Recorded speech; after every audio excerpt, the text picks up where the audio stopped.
Inside the Magic, show number 481 and 3/4 for June 22nd, 2014.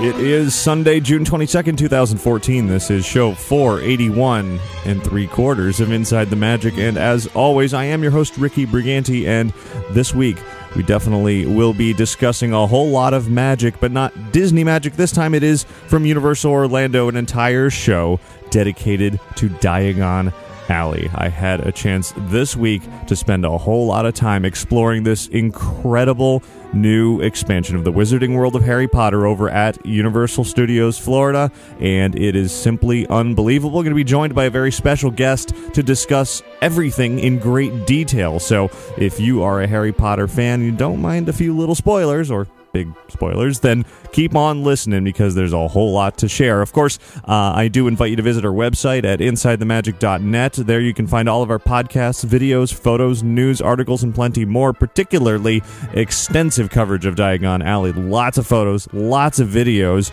and a whole lot of written material to read all about it in addition to this podcast. And if you ever have any news, tips, questions, comments, any questions about Diagon Alley, feel free to email me at ricky@InsideTheMagic.net, or you can leave a message at 407-494-4ITM. That's 4486. And now, let's get on with the show.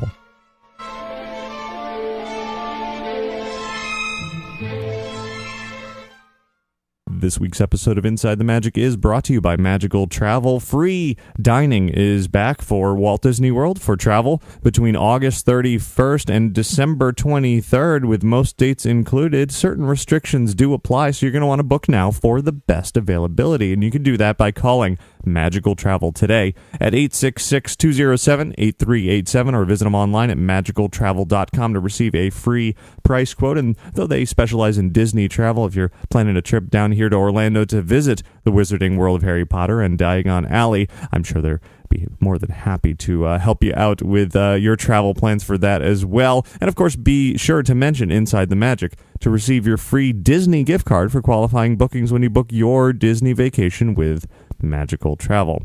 And thanks very much to all contributors to Inside the Magic, whether you're making a one-time donation, recurring donation, or any other form of contribution through our website. I appreciate all of it. And now, let's get started with Diagon Alley. This is most definitely a special week in Orlando, special week here on Inside the Magic, because there's this massive project, massive undertaking, massive, amazing theme park addition that has been added to Universal Orlando. Of course, I'm talking about Diagon Alley, and I didn't want to talk about it all by myself, so I am welcoming Andrew Sims to this show. He is the editor-in-chief of Hypable, also host of MuggleCast. And Andrew, I can't believe it's been, 4 years since I came on MuggleCast to talk the last round of the Wizarding World? Yeah, you came on. It was a very special episode because we had you on in the Three Broomsticks in the original Hogsmeade land. So, I can't believe 4 years have flown by now. It's pretty crazy. That was pretty awesome to go in there and have the whole setup and do the podcast and people, in the audience and excited. And there was so much, feeling in the air because everyone was thrilled to be there. This time around, unveiling Diagon Alley, a very different way of doing it. Yeah, now we have an opening date, but it's not when all the press is going to be there. Of course, it's going to be in a few weeks on July 8th. But yeah, I think I have to say it was a 4-day trip. This media preview was a 4-day trip, and it was one of the best times. I mean, Universal really knows how to throw a party. Definitely. They really wanted to unveil. I mean, normally there's soft openings and hotel packages, and everybody gets to sort of sneak in there and see it first. This time they really gave press and VIPs and celebrities the opportunity to be the first to see Diagon Alley. It's been hidden behind this London front, the facades for so long. Yeah. I think, they pulled it off splendidly. I mean, I know I feel bad because I keep sharing photos and video and my friends and family are like, I'm so jealous. It's so cool. Well, and then you're of course, have to come visit. Yeah, then there's the 100 or so people that have been out there in front of the barricades for days and days, just baking in the sun, hoping to get in there. Yeah, I actually ran into a MuggleCast listener while I was down there, and they were like, "Yeah," or it was two girls, and they were like, "Yeah, we're hoping to get in." And I'm like, "I wish I had something to give you from Right. Diagon Alley, but I really don't have anything on me." Yeah, so I mean, before we even jump into talking about everything Diagon Alley, I should say up front here that this is definitely going to have some spoilers. That's kind of the point here. So if anyone out there wants to be surprised, whether it's the Hogwarts Express, the Escape from Gringotts attraction, or just sort of the general walking around Diagon Alley, you might want to just stop listening here. Yeah, and I have to say, even we could talk for like 4 hours on this podcast right now, which we're not, but Right. we could, and there would still be surprises. Very true. Yeah. In fact, I mean, how long? We probably had maybe 6 hours of exploration over the last few days, sort of freedom, and that wasn't nearly enough to see everything. It wasn't. It really wasn't. So, and one more note here before we really jump into it. In addition to Diagon Alley this week, of course, we had a couple of other opportunities. We tasted a few new flavors over at City Walk. As you said, we learned the opening date of Diagon Alley, which is going to be July 8th officially. And it was the official grand opening of the Cabana Bay Beach Resort where the Beach Boys played, which was pretty cool. That was cool. I never thought I would be able to say I've seen the Beach Boys. Yeah, me neither. So, yeah, so for all of that, everyone can head over to InsideTheMagic.net to see coverage of those, but that is not the focus here. Let's jump right into it. Of course, Diagon Alley, the new section of the Wizarding World of Harry Potter, is pretty much done. I'm sure they've got some tweaks to do between now and July 8th, but we saw the mostly finished version of it, and it exists at Universal Studios Florida. What did you think when you walked up to the sort of the London embankment area for the first time? Well, I'm gonna be saying this a lot. When you see a lot of photos, I mean, you guys have been sharing a lot of photos. Just fans have been taking photos while it's under construction. But once you actually see it, you get a scope of truly how big it is. The front side, the London waterfront, is just beautiful. And one of the coolest parts, well, there's two great parts that are features of themselves in this entire land. One is the night bus. You have the night bus. What is his name technically? He's not the driver. He is the conductor. Conductor. Okay. So he will happily talk with you along with the shrunken head, who appears to be a live voice. Yeah, it's fun. I head out there, and this guy that they cast in this role of the conductor, he looks just like the guy who was in the movies. He does. And by the way, he was a part of the grand opening moment on Wednesday night. He introduced some of the Warner Brothers bigwigs, and he teased the dragon. That was the coolest part. That's right. Yeah, I guess we should even mention it wasn't technically a grand opening, which is kind of weird because it's not opening for another few weeks. But it was a moment, I guess, is what they were calling it. Yeah. And yes, he said something about oh, there's a dragon lurking here, and all of a sudden these big flames popped up over there, which was pretty awesome. It was so cool. But anyway, London. So the night bus, and then of course Creature, who sticks his head out at 12 Grimmauld Place, and I think he does so every 5 or 10 minutes, and he does two different things. Yeah, it's fun to see. For the most part, it just looks like London. I mean, it's a pretty accurate recreation of various familiar places from actual real life London. And then there's just those little tiny Harry Potter twists. Conversing with the night bus conductor is very amusing. He's as quirky as he is in the movie.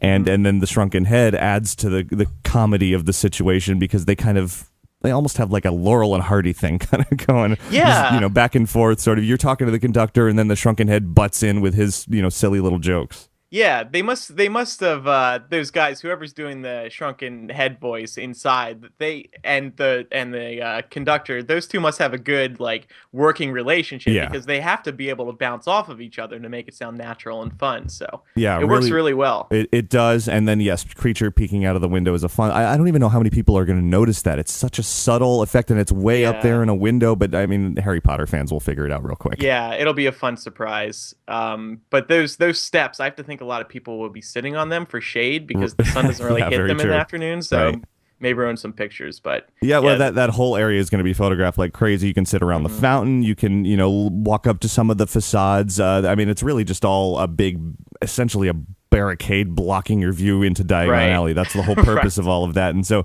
a lot of people will certainly be hanging out there. I don't know if you looked at the sort of British merchandise that's in the cart there. Yeah, I did. Yeah, I did. I didn't get a close look, but it's typical. I think it all just says London or Yeah, it it's says just England. little teddy bears and T-shirts and stuff like that. Yeah, I mean, if you never plan on going to London, then this is the perfect merchandise for you. Right. I remember the first time I shared when the walls came down, I shared a photo of that whole area, and somebody commented was like, "Oh, I thought you were really in London." So that's a testament to Universal, I guess. Exactly, exactly. So They'll be now, happy to hear that. sure, before you even get into Diagon Alley, and this is where things get a little odd because they're unveiling the Hogwarts Express train, the real train, at the same time, which doesn't actually take you into Diagon Alley. It's just next to Diagon Alley. Yeah, this actually surprised me a little bit. So if you're standing within Diagon Alley, let's say you're looking at the dragon, to go to the Hogwarts Express, you have to go out back to the London waterfront where the night bus is. Then you have to go around into the Hogwarts, the King's Cross station. Right. Which I don't think it's a problem, and I guess it makes sense because if you're taking the train from Hogsmeade to Diagon Alley, and you exit Diagon Alley, you come out, you want to see the waterfront first before going into Diagon Alley, and that way you get the whole experience of that view when you Right. first walk through the brick wall. And logistically, it's their way of saying, "Hey, all of you can ride the train, and then here's our separate queue to get into Diagon Alley," because I'm sure there's going to be billions of people trying to do both very soon. Oh, that's true. Yeah. So, I mean, that had surprised me slightly because I had expected a little like walkway connecting the two without having to go out to the waterfront, but Right. I guess it's fine. So for me, if you wanted to really get the proper story of doing all of this, I would say you would want to start your adventure by going to London, because that's really where Harry Potter starts, and take the train, go to King's Cross Station and take it over to Hogsmeade / Hogwarts. I mean, that's the beginning of Harry's adventure, you know, his world entry into the wizarding world. So I think that would make the most sense. And walking into King's Cross Station, it's like almost too authentic. It's like Yeah. you are really stepping into a real train station. I really couldn't agree more. When Terry from Zap to It, we were walking through it together for the first time, and we said to each other at the exact same time, this really feels like the London Underground. It feels like a London train station. They did a great job. It's got sound effects where you can hear sort of trains going in the distance. It's got mock announcements that don't really say anything important, but it all gives that feeling. I mean, you walk through this massive entryway and then into these tunnels that seem to go on forever with like advertisements for tourism in London, and Yeah. There's a billboard that is referenced in Harry Potter and the Half-Blood Prince. So if you're familiar with that movie, particularly the start of it, you will see a billboard that is very recognizable. See, I saw that, and this is why I wanted you on the show, because I was like, okay, that looks familiar, but I don't know what it is. Yeah, yeah. So it's in Half-Blood Prince when the movie starts out. Dumbledore's looking at it in the London Underground, I Right, believe. I remember that now. Okay. Yeah, it's a good one. Are we talking about the train now? Is that okay, or do you want to save that for Well, later? yeah, I mean, the walking up to the train, what really struck me, and of course, this being a press preview, there were not really lines for anything, but it was very clear that the line to get on the Hogwarts Express in King's Cross is going to be very, very long. This is the second thing that struck me when I was walking through with Terry. It's like there's a lot of space for queues here. I mean, they have a ton of room. These massive, I mean, and this is something that we could say about just about every building in Diagon Alley, is that they're huge. Their ceilings are, multiple stories tall, big open expanses, and yes, a lot of that is devoted to just sort of back and forth, back and forth, back and forth, with a little bit of luggage lying around and nothing else to look at. Yeah. So in the platform 9 3/4 queue, of course, that there's that iconic wall in the movie that they run through to get into platform 9 3/4. That is there during the line, Right. and it's a little mirror trick that they do to make it work. Now, here's the thing about it, and there's going to be controversy around this. I think some people are unfortunately going to be disappointed. To see your friends or family go through the brick wall, you have to be earlier in the queue Right. to get a picture of them, to get video of them. But the problem is, if the line keeps moving through that wall, you're not going to be able to take a picture because you have to be back 50 people. Yeah, while your friends are it's sort 50 of ahead. down the hall and around the corner is the vantage point that you can see people walking through that wall.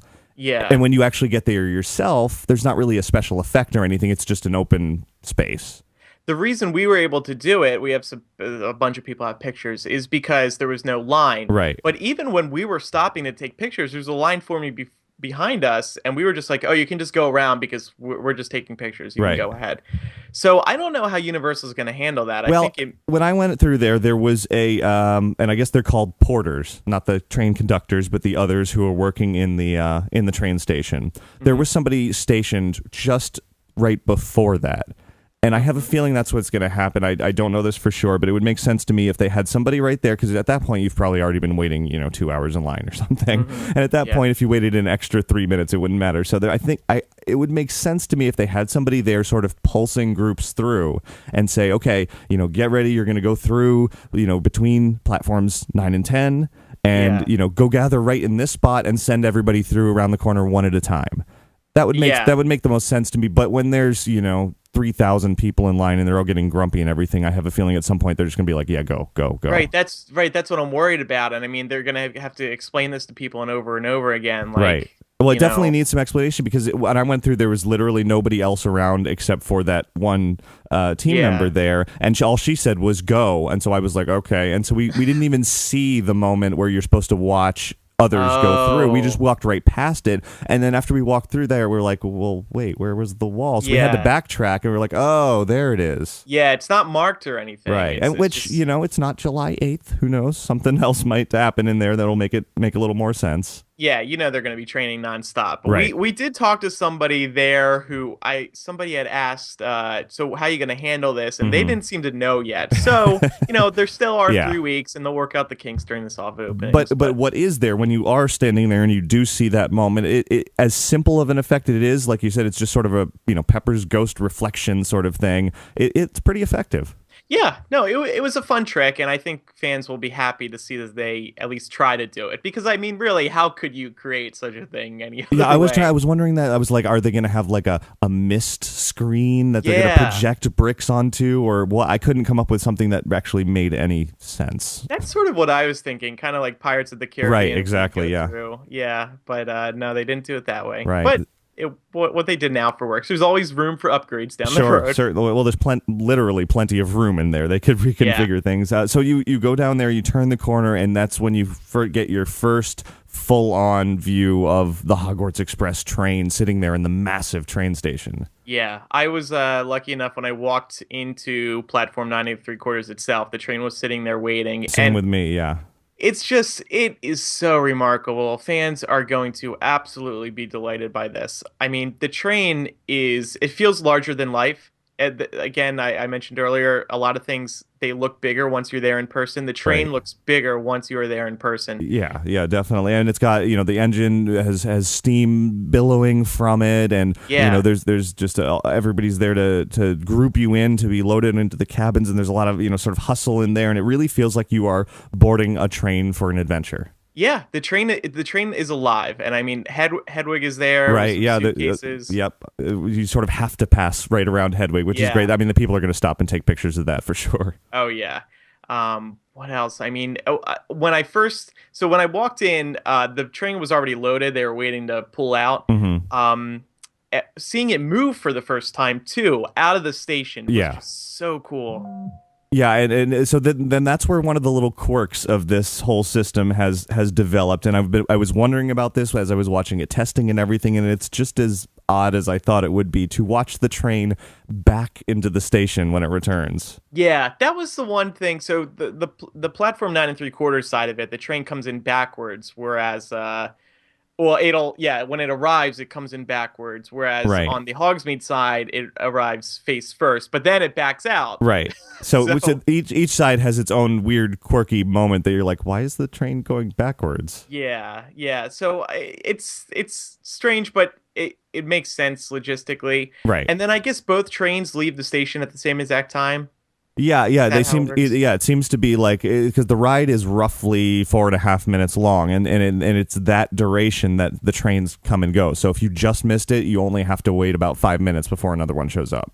Yeah, and it was a really seamless experience. That was actually the most impressive part to me. So once you sit inside one of the train cars, and when you walk in, it is just like the movie. When you walk inside the train, it is just like the movie. There's that narrow hallway to get Hmm. into each of the compartments.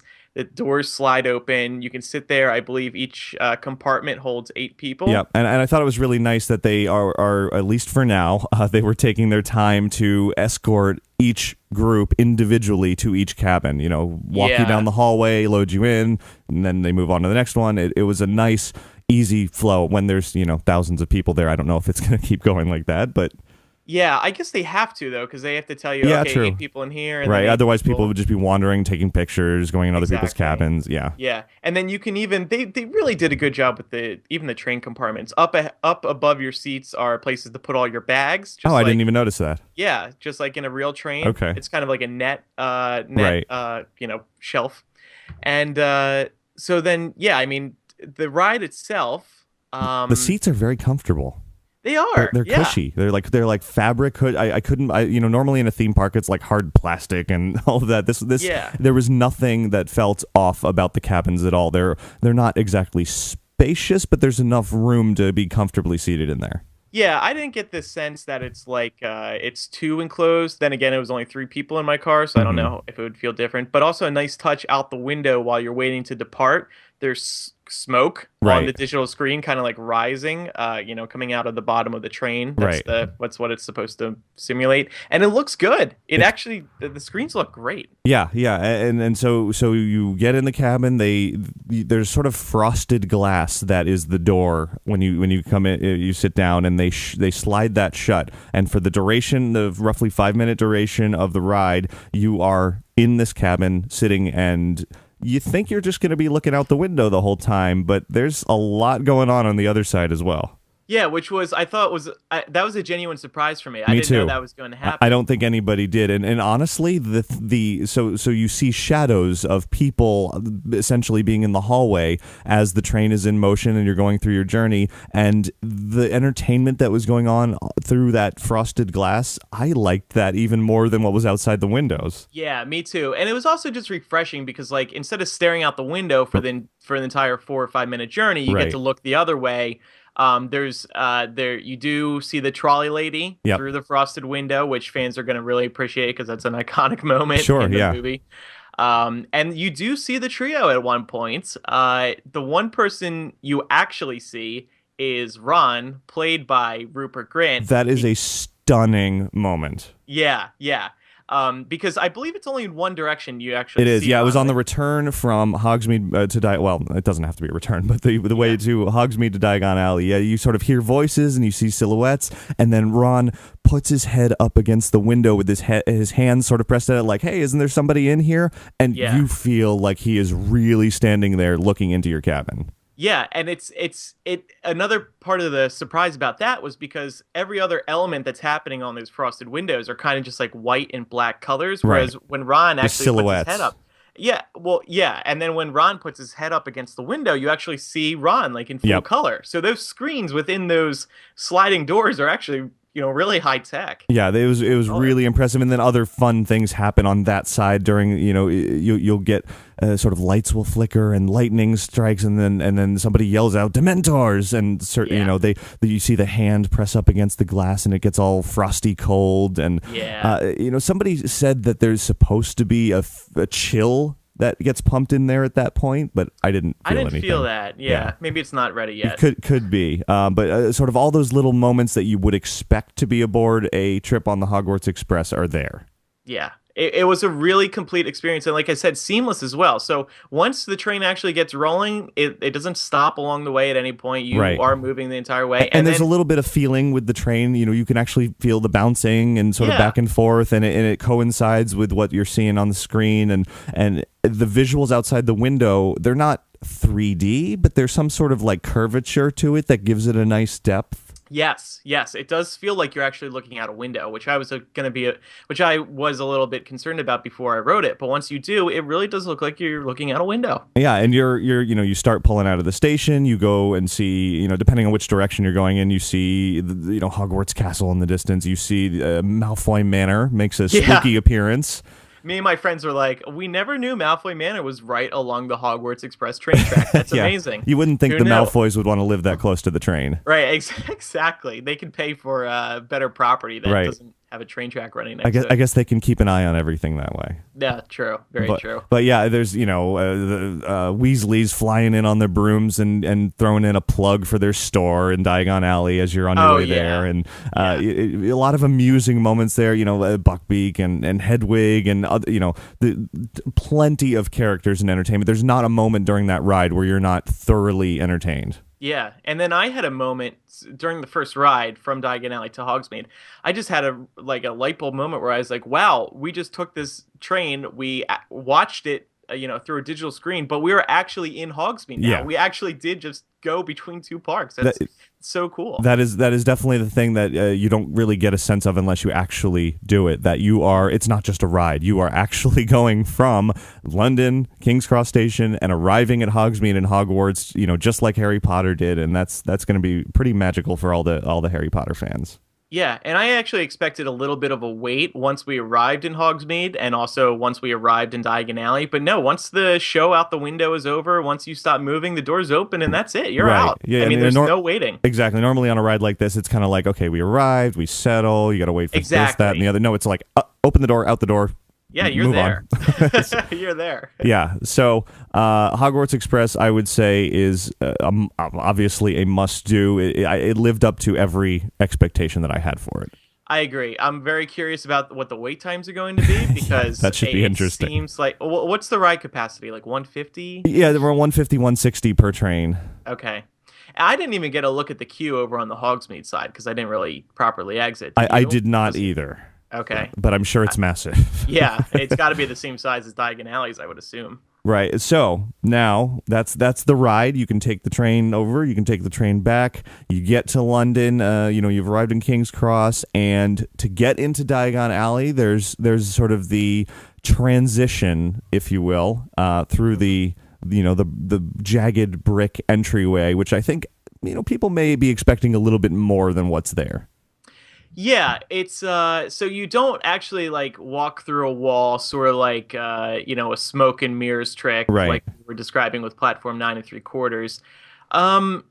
But at the same time, well, because in the movie, the brick wall magically opens up, when Hagrid taps on it. It's a really cool moment in the movie. So fans were sort of expecting that, but you don't get that. Instead, you're walking through an opening, a large opening in a brick wall. There's also so when you're standing outside of London on the waterfront, you start walking towards these bricks and it's kind of hard to describe. You walk around the bricks, like through a brick room. You don't have a direct view into Diagon Alley. You have to go sort of. It's kind of like when you enter. This is a terrible comparison, but when you enter a restroom and you have to go around sort of the wall that blocks your view inside. So yeah, you can either choose left or right, and then when you do that, there's another wall there that's kind of the jagged brick opening, and you hear the sounds of the rumbling of the bricks. Yeah. Oh, do you? I think I missed that. So this was what was kind of weird is on Media Day they had all the ambient audio turned off. Yeah, for the cameras. Exactly, but then on the night that we were there was definitely that sound of sort of whatever that sound makes when the bricks open. It was sort of playing on loop there to give you that impression. Okay. And then one part that surprised me, so once you go through the brick area, you get a view of Diagon Alley, but you actually can't see the dragon. Yeah, there's a bridge over top. Exactly. That's actually something that I've talked to Alan Gilmore, the art director, on the films and throughout that area, and it's something that they were really wanting to. He's really proud of that bridge up there because he feels like it adds authenticity to the area. It's something you would normally see in London. It's something that it gives it sort of that weird quirk that you're not expecting. Because you're right, it blocks sort of the vertical view. You have to walk forward a bit to get that proper unveiling of the grandeur of Diagon Alley. Whereas, with Hogsmeade, you turn that one corner in the section right outside of Hogsmeade, and you have a perfect view of all of Hogsmeade Village and Hogwarts Castle. You just get everything in one glimpse. And I guess for this one, I was thinking, well, maybe they have the bridge there to force people to walk further, so you kind of have this like moment of I anticipation where you're think just so, like yeah. taking a few more steps and your mouth is starting to, open up more and more as Right. you see this world right in front of you. And it stops people from immediately stopping to take pictures on the other side of that wall. It's Oh, going to force people to move another 100 feet or so. that's a good point. That's probably a large reason why they did it. But But once you do that, once you step forward and you see the full unveiling of Diagon Alley, you see Gringotts Bank in the distance with the huge, amazing, incredible dragon on top. It's a pretty stunning moment. yeah, it's a postcard moment. I mean, the pictures. Everybody will be an amazing photographer when you take a picture Yeah. of this area. It's just picture perfect. You can have both sides of stores in your photo, along with the dragon at the very end and Gringotts Bank. It's a wonderful view. I think it tops anything in Hogsmeade. Oh, absolutely. And it's huge. You know, you okay, so people have been posting helicopter flyovers of Diagon Alley, and when you look at that, it looks tiny. It looks cramped. When you step in there, it is massive. The width of the streets is not necessarily huge, but the size of the buildings themselves, you have to crank your neck way upward to look at the top of these buildings. Yeah, and one of the things, I mean, are we getting into the overview now, or Yeah, I don't yeah. want to get too far ahead of you. Well, so overview wise, like the height of the buildings really offers more shade, which is really great. Right. And there are areas that are just the park itself is larger. I think the walkways are larger. There's just more room to be comfortable. Whereas in Hogsmeade, you had that one road, that was it. Diagon Alley branches off into several different roads, Yep. including, for example, Nocturne Alley, which is complete darkness and air conditioned. It's going to be a great place to escape the sun during the day. Definitely. But they really did respond to complaints, I think, about Hogsmeade being a little too tight and not having much shade. I mean, Ollivanders itself has a queue, an indoor queue now, whereas Right. over in Hogsmeade it didn't, right? Well, And people were just baking out in the sun. Initially when they opened, they had no queue for Ollivanders. I think they really had no clue how popular each of these, just the stores, would be. And yeah, they had to sort of set up this afterthought of a queue in Hogsmeade, like, yeah, let's put a bunch of stanchions around the corner here. I guess that's all we have room for. So yes, they've planned ahead this time around, certainly. The Ollivanders queue, in Diagon Alley, you have this giant, well, compared to like other areas from Hogsmeade, you have this very nice sized area where people can wait before entering Ollivanders, the store itself, where the wand selection process takes place. Right. So there's examples of that throughout the park where they really did pay attention to having bigger queues, indoor queues, more shade, things like that. Yeah, when I stepped in there the first time, it was at night, which it is gorgeous at night. The lighting that they've done on everything is wonderful, and so I had a plan. Oh, I want to go here, I want to go here, I want to go here, and I walked in, and everything just disappeared. Like I was just like I was so speechless, and my mind was blown at the amount of detail, the size, the everything that's in there. Like I kept running into, I mean, it was a special night, obviously. It was the press unveiling, it was the red carpet and all of that, and of course all of the sort of creative heads of Diagon Alley were there, and I kept running into a lot of them, and they were like, so what did you think? And I was just like, I don't know what to say. It's incredible. There are no words to describe the immersiveness, the overwhelming feeling of walking in there. Even me, as I'm not a big Harry Potter fan per se, I'm like, yeah, the movies are good, but I'm not like blown away. I am completely blown away by this. I've never seen a theme park environment built to this scale, to this amount of detail, to this amount of believability, just hiding itself from the outside world. It is incredible. Yeah. This preview night, it was something I realized was that I have no clue what direction I'm walking in Diagon Alley right now, because this is all so new to me. I don't know where I'm going, and I completely love it. I just want to be lost in here and discover the walkways for myself. Exactly, yeah. Because like Hogsmeade or any other park you go to, you learn how to get around and whatnot. But then with Diagon Alley, or just like any other new land, but with this in particular, there's so many places to walk and so many things to see. You just have to give yourself the time to take your time and enjoy discovering what's around every corner. It's really something that they've done on purpose here, because Diagon Alley, as told through the original fiction, was basically just that main street there and then Nocturne. Whereas now they've invented this other horizontal alley and this Carpet Market side, and it really made the whole area feel like a complete real place that you have traveled to, and you are exploring as if you traveled to another city in the world. Yeah. Now the market, which side is the market and which side is Horizont Alley? If you're walking up to Gringotts, if you've got Diagon Alley going straight, and sort of the perpendicular to that is Horizont Alley, and then Carket Market is the whole right side, the covered side. Okay, I like the latter because this is another example of places there's more shade. That Right. whole Oh, yeah, area definitely. has a ton of shade, a ton of room too. I mean, you've got to see pictures of this now. Now that's all complete. There's nothing but open space in Yep. there, and that's also where the two shows are happening: the Beetle the Bard show and the music show. Right. Performed by Mrs. Weasley's favorite jazz singer, I Yep. believe she is described as. So that's another great place for parents to rest, get some shade, just enjoy the atmosphere while the kids maybe are running around, or Definitely. just anybody wants to break. You definitely. No. All right. So tell me, as you're the Harry Potter nut here, walking around just the streets without going in anything, what did you spot in the sort of the exteriors of this whole area that maybe I didn't pick up on? Oh man, there are a lot of hidden things, but I think the thing that jumped out to me most was you may have seen this, the Gilderoy Lockhart storefront. I briefly did. Okay, I think that's at Borgin and Burke's. I'm not sure where it was at, but it was right on the main Diagon Alley drag there. Mm-hmm. And it was just cool to see Gilderoy there, his smiling face. Again, it looks just like it does in the movie, so people are going to realize that and see that and freak out because they're seeing Lockhart in the park, sort of. What else? I think, of course, right at the foot of Gringotts Bank is, I believe, what they must be going for is Hagrid's motorcycle that he transports Harry with. Okay, I see. I was wondering about that. I saw that vehicle there, and I was like, okay, that must be a thing. Yeah, I think it looks smaller than it is in the movie because it doesn't look like that thing would hold Hagrid. But I assume that's what they're going for. So that was a cool touch. Makes it a nice little photo op there. Yeah, exactly. Yeah, I would say those two things. Nocturne Alley, I was really impressed by. In the store there within Nocturne Alley, there's a hand. Yes, I did see that. Yeah. Yeah, they will recognize that from the movies. Oh, see, now I saw that. I don't remember it from the movies.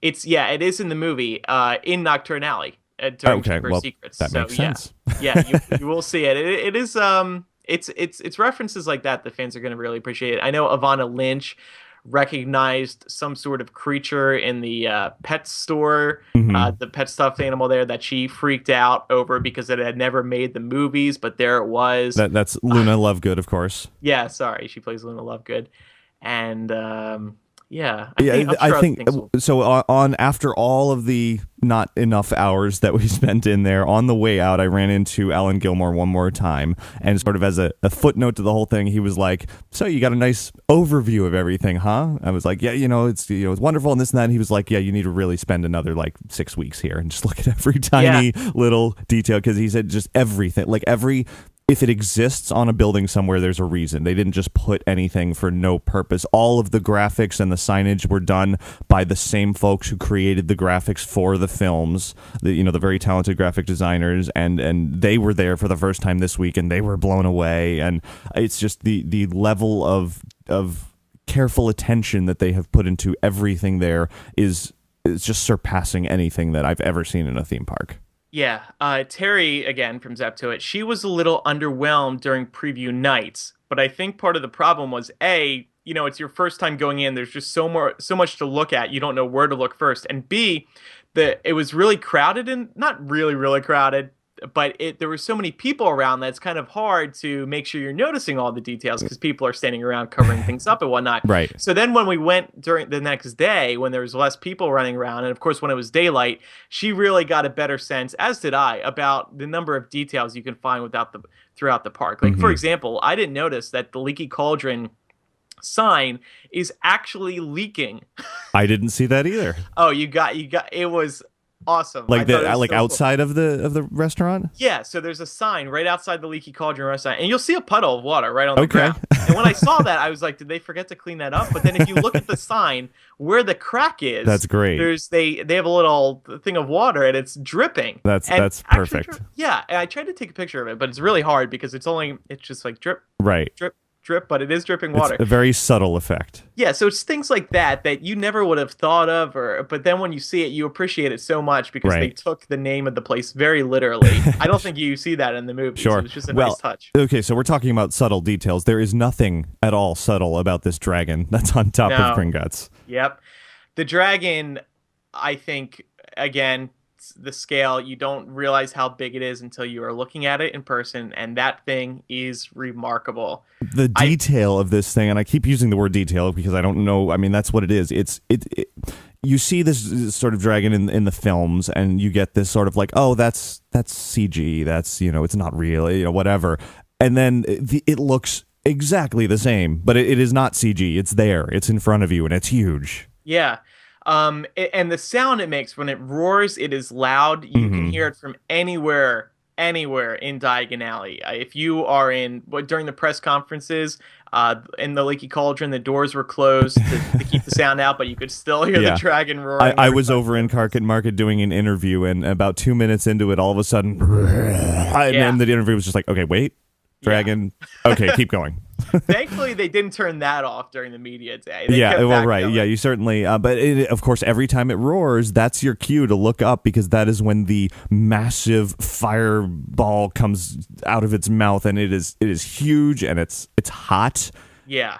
You really feel the heat. See, that's a tip that people should know because during preview night, I wanted to get a good shot of it, but I didn't know when the dragon was going to be spitting fire. Right. So I was standing there with my phone for a good 5 minutes, just pointing at it, just waiting for the moment to happen. But it turns out, first you will hear the sort of ignition switch in his mouth, and you really can hear it. That's true. Yeah. Even when you're down at the lighting, bottom. the lighting of the pilot light. Yeah, exactly. It's like your gas stove at home. Yeah. So you hear, not to ruin the magic or anything. Right. It is kind of cool though, because it's like, oh, here it comes, here it comes. I could even hear. So after that happened, you hear the little sound. Yeah, exactly. You're like, okay, propane's flowing, we're ready. Yeah, exactly.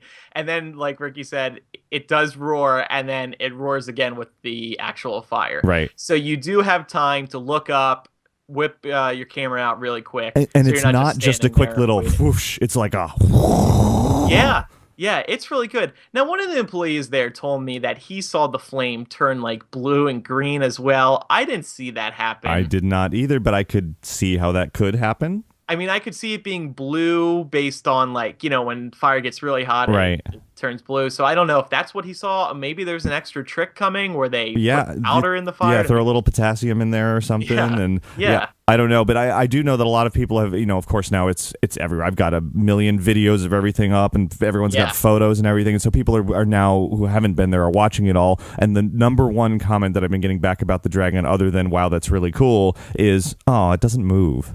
Yes, I wanted to bring this up. It's a bit disappointing that it doesn't move because I guess everybody just assumed it would. And it doesn't. But when it does roar, it is really cool. And I'm sort of over that now that it wasn't moving. It's one of those things that when you see photos, and it was particularly video of it, you're like, well, that's kind of weird. It's just stationary because you're zoomed way in and all of that. But when you're there in person, you're looking, down the street or way up at it, and you're just, you're in the moment, and it doesn't really matter so much when you're there. Yeah, and I wonder why they didn't make it move, but it kind of reminds me just of sort of like a classic theme park feature where something doesn't move. I don't know if that makes sense or not, but it just reminded me of like what you would expect in a typical theme park with something like that.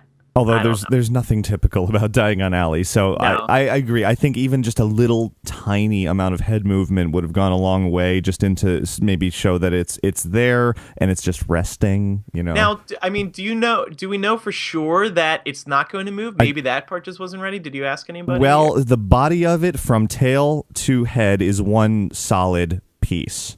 Yeah. The wings were attached separately, so. Theoretically, I guess it's possible that the wings could have a tiny amount of movement, but I highly doubt it. With the size of those things and the way that they're fixed up there and the way they're perfectly posed for photos, I feel like it is what it is. I was thinking maybe they didn't want to have the head move because in case like the head gets stuck in a direction that Right. maybe the fire would be getting too close to Yeah, the. I saw somebody the say, "Well, what happens if a bird goes up there and perches in his mouth just I before?" saw that I too on think your the video. roar is probably going to scare the bird away. Yeah, that's a good point. And I have to say, the best view of the dragon is if you're looking at it. So if you walk towards the dragon, then make a right, then turn around, and so it's that Carket Market Right. area. That is the best place to see it because you get a look at its left wing, which is going down almost the entire side of Right. Gringotts, and it is the best place I think the second best Yeah, place other than the front and you get the to take a profile picture. view of its head. It's not looking Yeah, direct. You're not looking right into its mouth, and yeah, it's a great place to see it. yeah. So if you want to get a sense of the full scale, And then I also this was kind of funny. I turned around to walk or turned to walk into Carket Market, and the covering that we mentioned sort of is like a glass, almost a greenhouse type covering. And up there, you can if the lighting is just right, there's a great reflection of the dragon there. oh, cool. So Cool. like I was just like, wait, how is the dragon there? I was like, oh, that's just it looked like it had flown over there and perched. Yeah. It was kind of neat. So Yeah. so of course the dragon is perched on top of Gringotts Bank, which is home of Harry Potter and the Escape from Gringotts, the big new attraction for Diagon Alley. Yeah.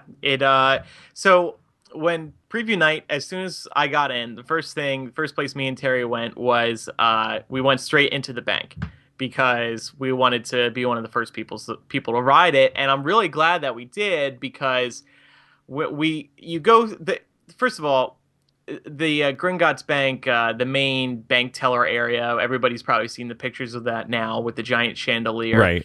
And all the animatronic goblins. It is a beautiful sight. It is. Walking in there is incredibly impressive because you expect, from those photos, I expected, okay, this is a cool big bank lobby, but I didn't realize how massive of a room that was going to be. Yeah, and another thing that surprised me is that there's actually no queues in there. Yeah, definitely. It's a certain. They give you a little freedom, like as if you're stepping into a real bank. They're just like, hey, hang out here, explore, and when you're ready, you can continue. Go through. Yeah, which was a really great idea because when we first saw these pictures, I was worried. I was like, are they going to be adding those what are those called? Switchbacks? Yeah, but were they not including them in the photo so it looked nicer? But Right. yeah, as of right now, there's nothing like that. And so yeah, you take your time in that area. Well, then even when you first step into the entrance, which the entrance to it is kind of around to the right side, you don't go straight into it. And when you walk in, just there's this sort of rotunda that you first step into, which has this huge ceiling and a chandelier and this banner, and like you don't even expect all these little tiny. Well, not tiny, but all these extra rooms that you go throughout the queue. It's like, well, they didn't need that.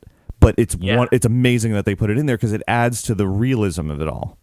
Yeah, and then interestingly, once you get into the actual queue, the photo op is very early on. It is. It's not on the ride. Before we get to that, it should mention the big room we were just describing has the bank tellers along the side, the animatronic goblins that you can walk really close to. I mean, you can get right up to them, and they'll turn and they'll look at you, and practically pose for a photo, and then they go back to their work, and then at the end of the room is sort of the main banker who's talking to everybody and saying everybody, all of you, whenever you're ready, come on in, and you can go to get your security ID. Yeah, and there's also, by the way, in that section, there's also a bunch of Gringotts bank guards who are probably making sure people aren't doing weird things with the goblins and whatnot. Yeah, all the employees of Gringotts are dressed as security guards, which it's nice. It gives a kind of a sense of I shouldn't touch anything. Yeah, exactly. That's probably why they're there too. Yeah. So yeah, that photo op early on in the queue, I have to say, didn't really like it that much. It's a little weird. Because you stand in front of some wood paneling, right? And the camera that they use to take a picture of you, it's kind of an old school camera. Yeah. So that's clever, but that's it. It's just you and your friends or family, and they take a picture of you, and inside some wood paneling that's supposed to look like it's in Gringotts. Right. The photo itself that you get, if you just looked at the picture with no border or anything, it could be anywhere. Yeah, exactly. Yeah, so then they add that border. It says Gringotts, and then you can also get a photo ID. How much were those? Too much. The breakdown, it was so when we went up to it, I got it was me and a friend, and we got one photo, the regular photo for each of us, and one ID for each of us, and it was a total of like $88. Yeah, yeah, and those were 8x10 photos. Yeah, that's And a then- lot. Yeah, I mean, but it's a nice little collectible. They give you this sort of leather-ish ID with a lanyard to put around your neck, and it's got all kinds of graphics on it and Gringotts on the back. And I almost feel like that's something they need to be doing earlier, like before you get off the ride, so you can wear your security ID badge around while you're exploring. Yeah.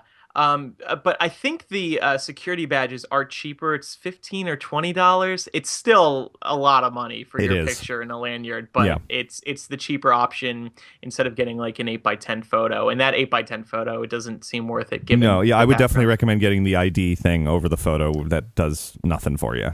Yeah. So then another thing that surprised me about the Gringotts queue was that how different it is compared to the Forbidden Journey queue. Whereas the Forbidden Journey queue, you're going through Hogwarts, and there's some sleek areas, but there's also some like kind of like tunnels and whatnot. Everything here was very sleek. At least before you take the elevator, and different phases of things too. It's like it's the original sort of the initial bank lobby arena is very very elegant, very marble, very gold and everything, and then you move into this photo area and the bank sort of office hallway where you see the different doors that are going to the different goblins' offices, and it's all dark cherry wood and feels very executive. Yeah, and including the office of Grip Hook, by the way. Yep, I did see that. And there's some tables with daily profits strewn out, and they're fully animated, just like they should be. Yeah, it looks great. So then when you get to the elevator, it's kind of Haunted Mansion-ish. Yeah, well, actually, you're even skipping ahead there because you go into Bill Weasley's office first. Oh, that's right. I forgot. Which, again, like comparing it to Forbidden Journey, Forbidden Journey has a very good flow to it. Like you can stop and watch Dumbledore, you can stop and watch the Defense Against the Dark Arts classroom if you want, or you can just keep on moving.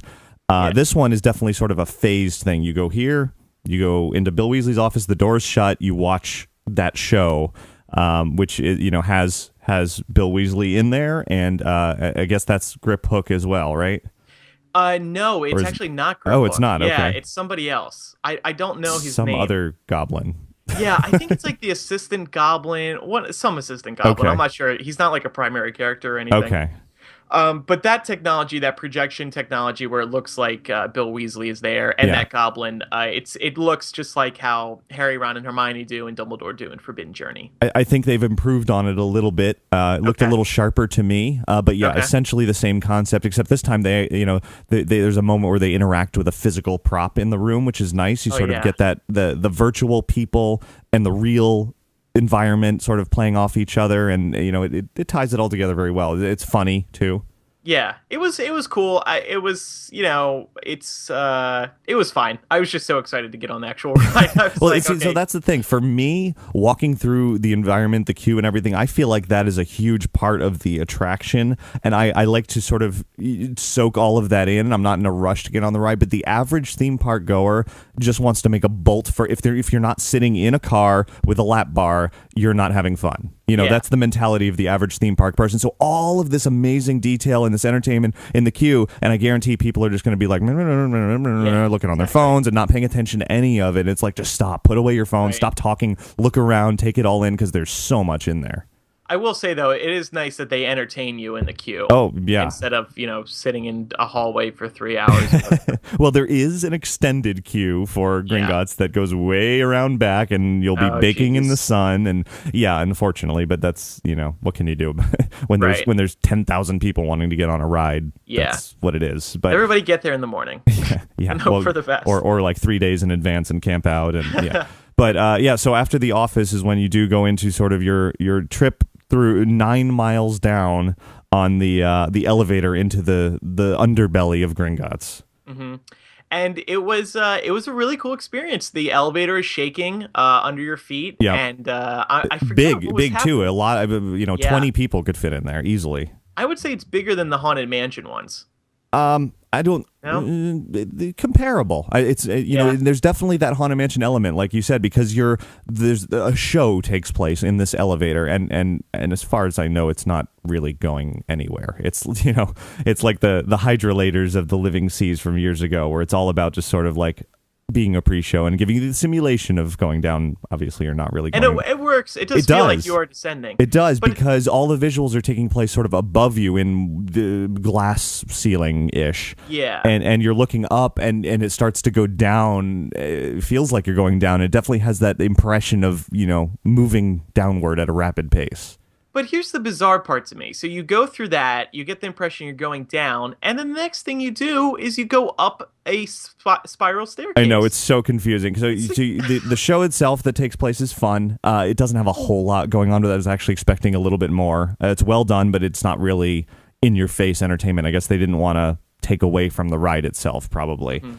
But you step out there, you grab your 3D glasses, and now you're surrounded by caverns, and you're clearly underground. And the first thing you do, you're like, oh, there's like a 2-story spiral staircase I have to walk up now. Yeah, it's a lot of stairs. Yeah, and there is an elevator available for those who can't do that, but 99% of people are going to just walk up the stairs, and it's like, couldn't the elevator have stopped 20 feet early, and then we wouldn't have to do that? Yeah, exactly. It was a bit bizarre, but I did enjoy the elevator. I thought it was cool. Right.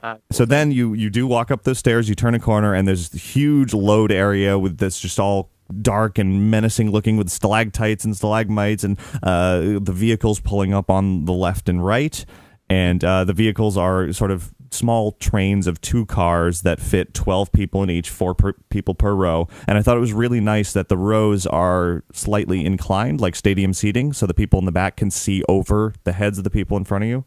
Yeah. What row were you in? I was in the front row. Okay. The very, very front of all of it, which was great. Yeah.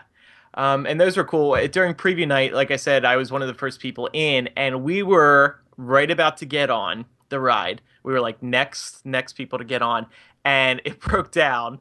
And Warwick Davis, who plays Grip Hook in Flitwick, he was actually sitting in the vehicle ready to go when it broke down. And they waited 5 minutes. Everybody was waiting for the ride to come back online, and they couldn't. Well, they figured it out after 5-10 minutes. But then they had to cycle the vehicles through. Right. So then they asked Warwick and his family to get out of the vehicle so they could cycle the vehicles, and then they brought him back on afterwards. Yeah, that was pretty much the story of the whole night, and this is why it's not opening till July 8th. It's not quite ready. I mean, it worked when it worked, but it didn't work a lot of the time. I mean, that evening was the first time people have had to be evacuated from the ride. Oh, people really? walked off. Yeah, they turned all the house lights on. Unfortunately, so that's a pretty terrible first ride, but that's how it happens with previews. It's not like anything is unsafe there. It's just they're working out the kinks of what is a high-tech attraction. And the same thing happened with Forbidden Journey. Same thing happens with every ride, is they just kind of have to go through all the little bugs. And I mean, at one point when I was waiting to load, the one row's lap bars wouldn't come up. They sat there for about 15 minutes while they went and got the maintenance guys to manually open the thing, and then they had to cycle it, and just little things like that. It's nothing major. It'll be worked out. Exactly. Certainly by opening day they'll have it ready to go. But once you finally get on there, what did you think of the Escape from Gringotts experience? So here's my thing. When there's a little preview video right before you go in that elevator ride down, and it shows you what's going to be going on with your vehicle, and there's you see the cart spinning around, and I guess doing some drops. But even before seeing that, the impression that most people are getting, I believe, is that this functions very similar to how you see Harry, Ron, and Hermione descending into the Gringotts Bank vaults in the movie in Deathly Hallows. But it was less. It was less intense than Forbidden Journey. Definitely. I am certain of. And that surprised me. I thought it was going to be on the same level, or maybe bump it up, be a little more intense. It is not a roller coaster. It is not. But again, like what you see in the Deathly Hallows movie, it looks like a coaster. It's begging to be turned into a coaster. And so that's why I think there's going to be some expectations that may be left feeling disappointed, because it's not that. However, it is a very fun ride. Yeah, there is a lot to say about the expectations of this. People keep asking me, well, is it like The Mummy? Is it like Transformers? Is it like this? Is it like that? And I'm like, it's not. It's sort of a little bit of all of those things, but it's also its own thing. Yeah. I've never been on a ride vehicle that does what this one does. I mean, you pull into the first scene, and it's the one that Universal's been publicizing with, Bellatrix comes out and zaps you with her wand because, you shouldn't be there, and Ron and the gang are invading and trying to get their Horcrux, and she thinks you're involved somehow, and so she zaps you, and here we go. Here come the spoilers. Immediately, it's down and into a high speed sort of drop and around some corners, and you're in a room that you didn't think that would be even possible.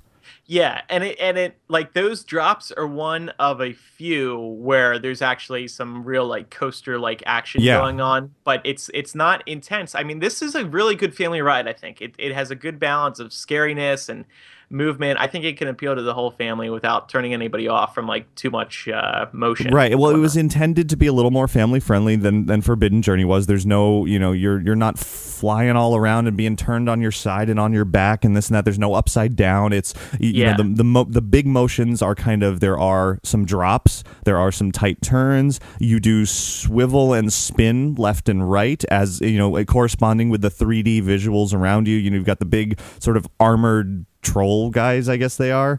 And sort of the grabbing your vehicle and throwing it, and you that was spin really according. cool. Yeah, it's really believable. And these screens are not like Spider-Man and Transformers at all, where it's kind of like in those it's this big rectangles, and you just kind of pull up to it. In this one, they wrap around you and really create this whole completely immersive environment in 3D, and that allows the characters, including Voldemort, to come right up to you and be like, it looks like he's standing there, 3 feet in front of you. It does. And my favorite scenes were actually the ones where Bellatrix and Voldemort were together. Yeah. Because they just, the chemistry between those two actors, Ray Fiennes and Helena Bonham Carter, it's perfect. So that was one of my favorite experiences about it. And the first time that you see them, you first see the snake who gets all up in your face, and then Voldemort comes out of the darkness, and you're like, oh my god, there he is. And and what's cool is because it's sort of these two cars that are connected. For the most part, you've got a lead car and a back car, but at that point, everything swivels backwards, and suddenly you're backing away from them, almost like, I gotta get out of here, I gotta get out of here, and they're coming towards you, and she's flipping magic wand spells at you, and if you were in the front, now you're in the back, and the back car is taking the brunt of that. It's just kind of cool how everything, you never know where things are going to be coming from. Yeah, and then so there's some water effects, there's some fire effects. Yeah. There's a good 4D experience that's going on, and the 3D, it's not very intense 3D, which I was actually pretty happy about. Like that, the Despicable Me ride, which I rode for the first time during this trip, that's some pretty intense 3D stuff, really flying at you and whatnot. I thought the 3D here was just right, and maybe again that goes into the family sense of this appealing to as many people as possible. Yeah, I would say the most intense 3D moment is yet again, just like Transformers and Spider-Man. There's sort of that, oh no, we're falling, tilting forward moment, and I think it was the most believable of all of those. Where you're kind of falling off a cliff and you're like, and, and then something catches you at the bottom, and that seems to happen in every 3D ride for some reason, but it works. Yeah, I need to go on it again, because I just like that first time you do it. It's sensory overload. Oh yeah, it's just overwhelming. I'm impressed that you remember it to this detail. I had a feeling that was going to be my only ride on it, which it was. I've only been on it once, and so I was really consciously making mental notes all the way through. You do see Harry, Ron, and Hermione in there, but the actors didn't contribute, which is interesting. Yeah, so I guess it was maybe just Rupert who did, right, who plays Ron. But Harry and Hermione, played by Dan Radcliffe and Emma Watson, we did not. And we actually got official confirmation finally from Universal during the press conference the next day. They said that they, quote unquote, weren't available for filming. Yeah. However, based on what Dan Radcliffe has said, it just seems like he wants to separate himself for as much as possible. Right. But it actually ended up working pretty well. I mean, if Rupert shot a scene specifically for this, they meshed him in with footage from Harry Potter and the Deathly Hallows perfectly, because Rupert, Dan, and Emma, Harry, Ron, and Hermione, they all look like they're there. They do, yeah. I'm sure there's some incredible post-production CG work going on there because it was like, yep, there they are. They're riding the dragon as they should be, and yeah. I guess the reason that they were able to make it work is because when they were filming those dragon scenes for the movie, they must have had so much extra footage just laying on the ground from different various outtakes. So they pieced all that together. Yeah. But actually, jumping back to the Hogwarts Express real quick, you do hear Hermione's voice, but it does not sound like Emma. I agree. Yeah, that it was noticeably different. They need to throw like, a few $1,000 at Emma, be like, give us 5 minutes, just please say these lines really quick for us. Yeah, I agree. That was Anyway. even for me not being a huge fan and everything. I'm not I could even tell it wasn't her.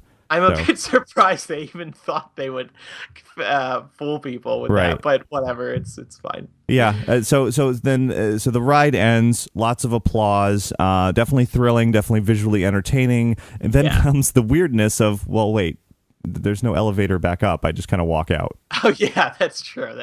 So we went from 9 miles down under the earth or wherever we are to the Wizarding World, and we'll just kind of stroll out of here. Yeah. Okay. I think there was like one staircase. Yeah, but small, that's it. Right? Yeah, not 9 miles worth, certainly. And then you do get your ride photo right there, quote unquote. Yeah, I mean, it takes a little while. We had to wait a while for them to get it printed, and I think the line just got longer and longer throughout the night. Yeah, that's going to be kind of a mess there. Yeah, but hopefully not. See, we were lucky enough to get our photos for free, so with less people buying them after the ride, because they cost a lot of money. I think it's $30 for the first 8x10 and then $20 for each additional one. Yeah. Less people will be actually buying, so maybe the lines won't be that bad. So as expected here, we are running really, really long. I want to blast through the rest of sort of Diagon Alley as quickly as possible. Not that the rest of it needs to be blasted through because there's so much, but I have to say Nocturne Alley, my favorite part of the entire thing.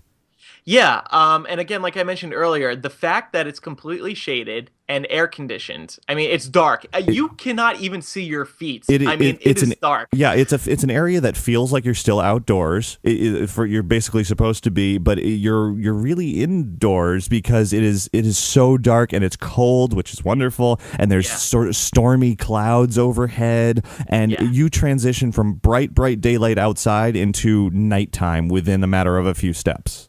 In there has one of the cooler effects with the interactive wands, which I'm sure we'll mention in a moment. You can activate a skeleton in one of the storefronts, and you can move. What your movements will be mimicked by the digital skeleton. Yeah, and it's really cool. It's like Xbox that the whole Kinect thing. The Kinect, it reminded me of that. Yeah, Nocturne Alley as a whole, for those like me who are big fans of Halloween and Halloween Horror Nights, this is the place where we're going to want to hang out for the rest of the year because it's spooky, it's creepy. There's dark corners, you get lost in there very easily. There's the animated wanted posters of the various Death Eaters. There's creepy. There's like the tattoo parlor with animated skulls sticking out their tongues, and which are really cool. Yeah, it's just everywhere you look. It's definitely the darker side of Harry Potter, including the Borgin and Burke store. Like you said, it has the hand that kind of grabs at you when you walk through there. It's got the vanishing cabinet in the corner. Just skeletons and skulls everywhere. And I coined that store as the hot topic of Diagon Alley. It's very topic. Pretty much. With I guess all the emo kids will be hanging out in Borgin and Burke's. Yeah, they'll love it. That's funny. Well, they sell the the Horcrux necklace and all that kind of stuff there, and Death Eater masks, and there really isn't anything to do in Nocturne Alley other than, like you said, there's the interactive wands which are throughout the area, but it's just an area to go and walk through. It's not an attraction per se, but it almost is, because it's like totally different from the rest of anything anywhere. Yeah, and seriously, it is dark. Like, I wasn't kidding when I said I can't see my feet in there. It's just when you walk in from the bright Orlando sunlight, it takes your eyes a minute to adjust. But even after they adjust, it's still really dark in there. So we mentioned interactive wands throughout the area. If you buy a special $45 wand, there are medallions on the ground that you can walk up to and trigger various special effects throughout Diagon Alley. And actually, they've added them to Hogsmeade as well. Yeah, I was really impressed by these because they work a lot better than I thought that they would. People will be standing, I believe you told me, loosely around each of the interactive wand moments, Hmm. and once you get a quick little lesson, just I was told just to use my wrist Right. It should be to tiny little movements with your wrist. yeah, it works great. I mean, It does, and I think it feels you're satisfied when you flick, in the certain pattern, and you say the magic words, and something happens. Rain comes down, or something lights up, or yeah. there's a ton of different effects that go on that you don't even know what to expect until it happens. Yeah, along that line, it's very responsive. You get the result that you're looking for almost right after. It doesn't like take a while to process. It Right. just happens. It was really Did cool. did you do there's the back corner of Nocturne Alley where really the only purpose of that area is for a couple of these interactive wand moments. I didn't do those. So Are they one cool? of them is great. There's this sort of spooky doorway that's really nondescript otherwise, and when you do the incantation, the door handle lights up in the sort of glowing blue color, and an eye appears in the door, kind of looking out at you, Oh, cool. beckoning you to open the door. So then you reach in and you pull on the door handle, and psst, you get blasted with air as a little Oh, that's scare. cool. Which it's That's a fun, cool. and you're of course in the spooky environment, so it's a nice little. People are going to be screaming from that for sure. Yeah, and then there are a couple hidden ones. I Yes, think there's two. at least, Maybe. yeah. There's one at Scribulus, and there's another one. The employees working there weren't sure exactly where it was, so we had a hard time finding that. But the hidden ones, quote unquote, are just there's no marker on the ground telling you what direction to point, and there's no specific spell you have to do. You just kind of wave your wand a little bit to get it to activate. Those are like open ended. Yeah, yeah. So- It's definitely a fun addition. People are going to be buying up those wands like crazy. And the cool thing about those is that Universal could easily continue adding more of Oh, those definitely, throughout yeah. the two parks. So you mentioned Scribulus. There are a ton of stores, of course, in Diagon Alley, and this I don't know that they had all of their merchandise in yet because I felt like I was looking at a lot of the same stuff that was in the original Wizarding World. Okay. And one thing you mentioned earlier, you said, the park is not 100% complete yet. Right. One of the things we saw them doing that day was adding those little displays to the register so the customer can see what their total is. They're like screwing those all in, which I thought was kind of and funny. that's why I don't really want to say too much about the stores right now because I don't think they're fully stocked, fully ready to go. The decor of all the stores is great. I mean, Weasley's Wizard Wheezy's is fun to be in. There's animated things everywhere. It's a little smaller than I thought it was going to be. Yeah.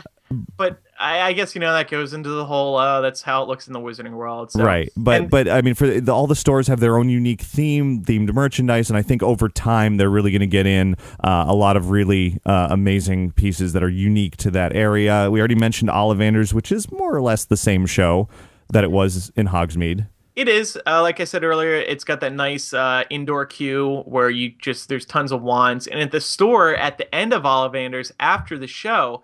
There are so many wands stacked up that you can actually purchase. It's almost like, wow, all of these are for sale. Right, yeah. Because they're just scattered They're throughout. everywhere. And like, even the hallway that you walk in to go to the show is just like floor to ceiling, huge amounts of wands everywhere. So cool. It really is cool. That was another wow moment for me. So there's the restaurants. We mentioned Leaky Cauldron earlier. I was not thrilled by the food there.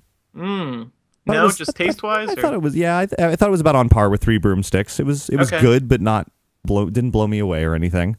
I had the chicken sandwich, which I really liked. I was surprised they actually had cheese on it because I don't think anything in the Three Broomsticks had cheese. Okay. But yeah, it was a nice place. It felt bigger than the Three Broomsticks. Yeah, I agree. There's more room to spread out. Maybe not as much detail in there, but it is definitely more spacious. And I will say the special drinks that they've added in addition to butterbeer and pumpkin juice, they've got that fishy green ale, which is really good. I enjoyed it. It has a little bursting blueberry, little boba balls in there. It's got a unique flavor to it, but I enjoyed that. Of course, there's the gilly water where they add the special elixir flavor to. Those taste pretty good, although you're really you're paying $4 for a bottle of water. Exactly, with some color in it. Yeah. Or you can just buy the gilly water as water. Right, I don't know how much cheaper it is. It's still $4. Oh, really? Yeah. Which is terrible. But butterbeer ice cream is so good. It was, yeah. And what surprised me about that's the one ice cream that they sell there it comes out of like a swirl machine. It's a soft serve, but a really dense soft serve. Yeah, and there's like a line of chocolate in the middle of it, like splitting the two flavors or something. It was very delicious. Yeah, It's I probably one went of my into this. Is, of course, favorites. is in Florian Fortescue's ice cream parlor, and they have a lot of flavors there. So I was waiting in line to get some ice cream, and they were giving out samples of the butterbeer ice cream. So I'm eating that. I'm eating that. When by the time I finished this little cup of butterbeer ice cream, I was like, you know what? I don't want any more. That was enough. It's so thick and dense and creamy, It and I'm like, is. that filled me up right there. So you don't need a lot of it, but it is Yeah. very sweet and good. Yeah, it was refreshing. I enjoyed it a lot. And then I also had the chocolate chili. Has a little Yeah, bite to it. I heard that has quite the kick that sneaks up on you at the end. It does. It's not an uncomfortable amount though. It's just enough. I usually do not like spicy things, but that I could deal with. Good. Well, so then that finally leaves us. We mentioned the shows earlier. There are two different shows. One is Celestina Warbeck. I really enjoyed the show. The jazzy singer with the backup dancers and singers, and they took one line out of a book and turned it into a 10-minute musical performance with original songs and routines, and I thought it was fantastic. It was great. I mean, I really enjoyed it. And again, when you're sitting there in that shaded area, Yeah. big Yeah, shaded that area, helps. it's just perfect to relax and enjoy some music. And then the puppet show tells the tales of Beetle the Bard, the tale of the three brothers through these elaborate puppets that look just like the sort of the way they showed them in the Deathly Hallows movie. I thought that was pretty cool. I liked the jazzy musical performance better, but the puppet show was cool too. They're two very different shows, which is good. So instead, if you don't like music, then you can watch a stage show. Whereas Exactly. Vice versa. But I did just a plug for your YouTube channel. I watched the Three Brothers show on your YouTube channel. You have a good video up there. The puppets are cool. They are, and it ends with a massive appearance of death, which is pretty neat. It's a nice surprise at the end. So yes, you certainly mentioned the YouTube channel. I've cranked out a lot of videos over the last few days of everything. Of course, very spoiler filled, but if everybody wants to see just about everything in the Wizarding world, almost, I've still got a few more to put out there, but it's all up there and photos and everything. And I'm sure you over at Hypable, you're writing up all your thoughts and everything. Yeah, I did a nice high-res photo article showing off some of the cooler parts of Diagon Alley, and I did an overview report talking about some of the things that I said today, just about, I tried to take it from the angle of, what people need to know before going into the park Right. and what they can expect. I touched on the shade and the immersive Sure. experience and the ride and if it's good for families and whatnot. So Excellent. that's all on Hypable. Well, that is Diagon Alley in a nutshell. There's endless amounts of things that we didn't even go into because it's incredibly immersive. It's one of the coolest theme park anythings that I've ever seen. I would want to spend weeks just exploring that area. I agree. I can't wait to go back. July 8th is the official opening date. Certain hotel packages start just over a week from now on the 29th. I imagine there's going to be soft openings in that window somewhere. Whenever that happens, I'm definitely going to run over there. There it is. This is the Diagon Alley summary. Andrew, thanks so much for running through it all with me, and I look forward to seeing you back out there soon. Yeah, thank you for having me on. It was a pleasure to be on this podcast. Definitely, and you know what? Not too far. Well, a couple of years from now, we'll see you in Hollywood as Hogsmeade pops up over there. Exactly. We'll do tons of comparisons between Hogsmeade Orlando and Hogsmeade Hollywood. Definitely. Well, we'll have to do another podcast then. So yeah. Thanks very much again. Thank you.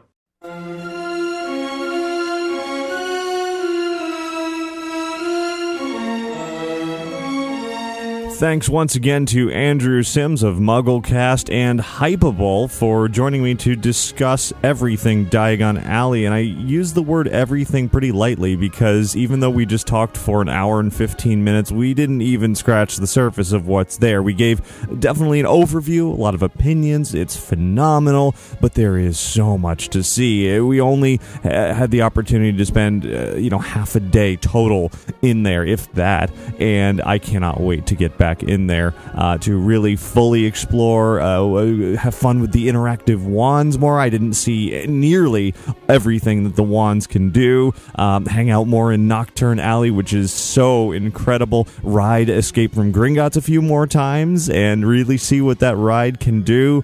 Certainly go back and forth on the Hogwarts Express many more times to catch all the little Easter eggs because there's so much going on in that attraction that it's hard to catch everything in just one trip back and forth. and really just, sit back and enjoy everything without looking through my camera with everything, because I've already put up 17 videos from Diagon Alley, and I've got another, I think, 8 or 9 planned within the next couple of days. So, and even that is still not even covering absolutely everything. It's just incredibly huge and immersive and wonderful. And if all of that wasn't enough, I do have a couple of more special guests to welcome here to the show at the tail end. This week, while I was at Universal for all of the exciting unveiling of Diagon Alley, I had a chance to talk to a couple of Harry Potter stars once again. I'm going to start with my conversation with Ivana Lynch, who played Luna Lovegood in the Harry Potter films, and I talked to her just before she had a chance to step into Diagon Alley for the first time. I hadn't been in there yet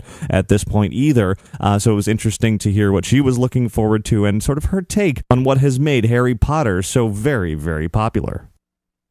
Have you been inside Diagon Alley yet? Not yet. No, I was there a few months ago when it was under construction, but decided to have a look around. So what are you most looking forward to seeing in there?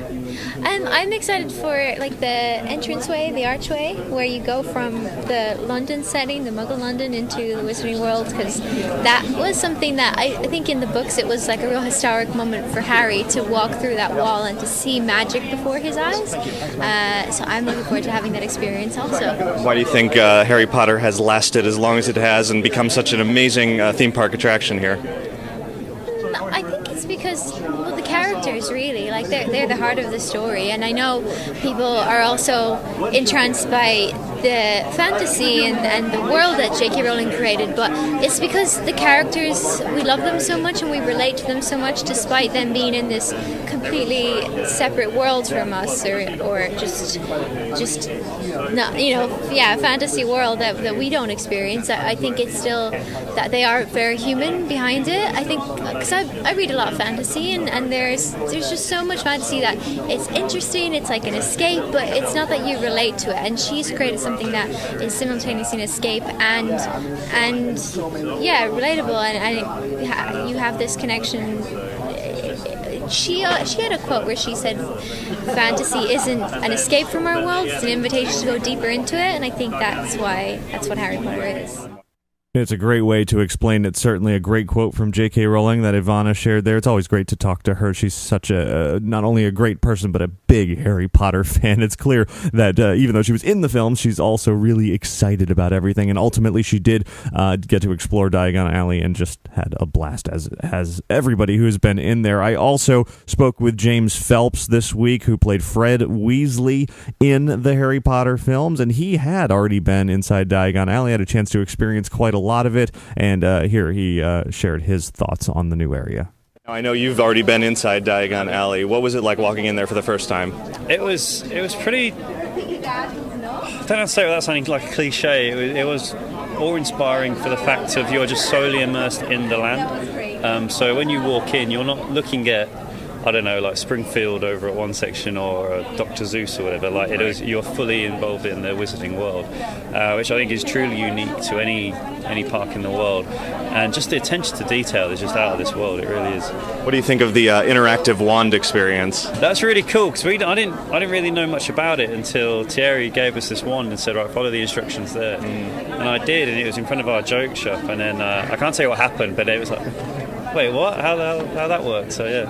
And speaking of the joke shop, looking up and seeing your giant head there, what's that like? It's bit of an ego trip, to be honest with you. It's pretty cool, and it's one of the first things you see when you walk through the world as well. So yeah, it's pretty cool on a personal front. And that's going to wrap up this week's show that I'm calling show 481 3/4, beginning and ending the show a little bit differently this week, just because it is a very special week. It's not common at all, to say the least, that something as incredible as Diagon Alley is introduced to the theme park world. It really is a game changer. I know that is a phrase that has been thrown around a lot for a lot of things, but in this case, it is absolutely true. You can use every cliche to describe this. It raised the bar, it exploded the bar, it threw the bar away. I don't know. It's really unbelievable. I've never stepped into anything quite like this environment because it doesn't feel like a theme park in any way, shape, or form, except for maybe sort of the roller coaster-y elements of the ride. That's the only time of the whole experience that you feel like you're in a theme park. Otherwise, it is exploring a fictional place that has now become real, which is absolutely incredible. I cannot wait to get back in there. So if you want to see a whole lot more, definitely head over to InsideTheMagic.net. Check our YouTube channel, youtube.com/InsideTheMagic. Go on our Flickr account to browse all the photos. It just goes on and on. As I said, I'm going to be posting even more over the next few days because I haven't even shared everything yet because there is so very much. And then we're, of course, looking forward to July 8th, which is going to be the official grand opening of this. It may be soft openings before that. Those who have purchased special hotel vacation packages with the Universal Orlando will be getting in as of June 29th. So somewhere in that vague window in there's probably going to be some soft openings, and I'll definitely jump over there as soon as that happens. But July 8th is the official opening of the Wizarding World of Harry Potter Diagon Alley over at Universal Studios Florida, and it is impressive. Of course, now rounding out the show here, I do want to thank Magical Travel for sponsoring this week's episode of Inside the Magic. You can find out more about their services by visiting magicaltravel.com. Once again, our website, of course, is InsideTheMagic.net. Aside from all the Harry Potter fun, you can find all of the latest Disney and theme park news and podcasts and videos and photos and all that good stuff. And in addition to YouTube, which I mentioned, definitely follow us on Twitter and Facebook. Hello to all of you new followers out there. I'm sure I picked up plenty this week as I was tweeting away and posting on Facebook throughout the huge event. And I had mentioned briefly at the beginning of that conversation with Andrew that there was even more going on from Universal this week. There's a preview of some upcoming City Walk restaurants, also the new Vivo Italian Kitchen, which is delicious. I've eaten there 3 times already this week because it is so good. So you can read a review of that and also some previews of upcoming restaurants as well. And the grand opening of Cabana Bay Beach Resort was great too. I had a chance to go in the lazy river there, which was fun. You can see a video of swimming through the lazy river and all of that over on our website. And now we enter the summer season, and it's going to be a little bit of a lull after July 8th for a chance for all the parks to just sit back, and Disney will be enjoying their Mine Train, Universal will be enjoying the Diagon Alley, and we'll just move into the busy summer season. So pretty exciting. I look forward to just sort of casually visiting the parks for a while this summer, and hopefully avoiding the crazy heat. So anyway, thanks very much to all of you for listening to the show each and every week. Coming up soon, I don't know if it's going to be next week or the week after. Yes, Paul Berry will be joining me once again for a half year in review. So stay tuned for that and plenty more. So please do have a magical week. Bye.